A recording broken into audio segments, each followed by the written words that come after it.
இதிலே தாவீது அரசர் அரண்மனைக்கு சென்று ஓய்வெடுக்க ஆண்டவர் பணிக்கிறார். எல்லா விதமான எதிரிகளிடமிருந்தும் ஆண்டவர் அவருக்கு ஓய்வு கொடுக்கிறார் என்றால் அனைவரையும் ஆண்டவர் அழித்து விட்டார்.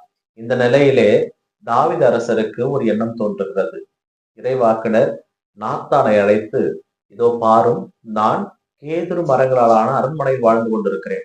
ஆனால் ஆண்டவருடைய பேழையோ கூடாரத்தில் இருக்கிறது என்று, அதற்கு நான் ஒரு கோவிலை கட்டுவேன் ஆண்டவருக்கு என்று சொன்ன பொழுது, அதற்கு நாத்தான் கூறிய பதில், உன் விருப்பப்படியே நீ எல்லாம் செய், ஏனென்றால் ஆண்டவர் உன்னோடு இருக்கிறார் என்று அவருக்கு பதில் அளிக்கிறார். பிரியமானவர்களே, இந்த வார்த்தையை தான் நாம் சிந்திக்க அழைக்கப்படுகிறோம். நம் ஆண்டவராகிய இயேசு கிறிஸ்து பாலகன் இன்று நள்ளிரவு நமக்காக பிறக்க இருக்கிறார். ஆனால் அவரை குறித்து சாமுவேல் புத்தகத்திலும் கூறப்பட்டிருக்கிறது. எப்படி என்றால், பேழையானது கூடாரத்தில் இருக்கிறது. ஆண்டவர் இயேசு கிறிஸ்து மாடடை குடிலிலே பிறக்க போகிறார். அவர் இம்மானுவேலாக இருப்பார். இம்மானுவேல் என்றால் கடவுள் நம்மோடு.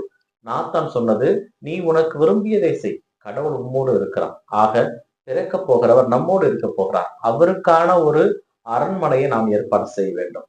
அது கல்லாலான, மண்ணாலான, சிமெண்டாலான, கம்பியாலான அரண்மனை அல்ல. நமது இரத்தத்தாலும் சதையாலுமான நமது இருதயத்தை ஆண்டவர் எதிர்பார்க்கிறார்.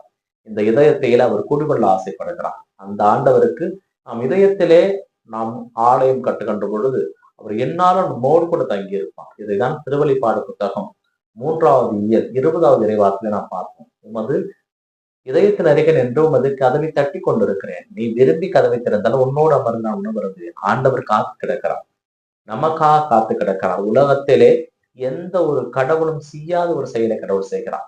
நம் பாவம் போக்க நமக்காக மண்ணில் பிறக்கிறார். அவர் உத்தரவு கேட்கிறார், உன் இதயத்திற்குள்ளே வரலாமா என்று. எந்த கடவுளும் கேட்காத ஒரு கேள்வி. ஏனென்றால் நம் ஆதிபற்றவர்கள் தவறு செய்த போது கூட அவர்களை தண்டித்து அவருடைய விருப்பப்படி விட்டுவிட்டார். அதன் பிறகு அவர்களை தனது இறுக்கி பிடிக்கவில்லை, நீ இதுதான் செய்ய வேண்டும் என்று சொல்லவில்லை. நம் ஆண்டவர் அப்படிப்பட்ட ஆண்டவர் நமக்கு சுதந்திரத்தை கொடுக்கிறார். ஆனால் அந்த சுதந்திரத்தில நம்மிடமிருந்து அவர் எதிர்பார்க்கிறார். என்ன எதிர்பார்க்கிறார்? உன்னுடைய இதயத்தில் எனக்கு இடம் கொடுப்பாயா, உன்னோடு நான் வந்து தங்க வேண்டும் என்று. இதைதான் இந்த நற்செய்தி வாசிக்க நாம் பார்க்கலாம். செக்கரியாவுடைய புகழ்ச்சி பாடல் தான் இன்றைய லூக்கா நற்செய்தி வழியா நமக்கு கொடுக்கப்பட்டிருக்கிறது. செக்கரியா ஆண்டவரை போற்றிக் கொள்கிறார்.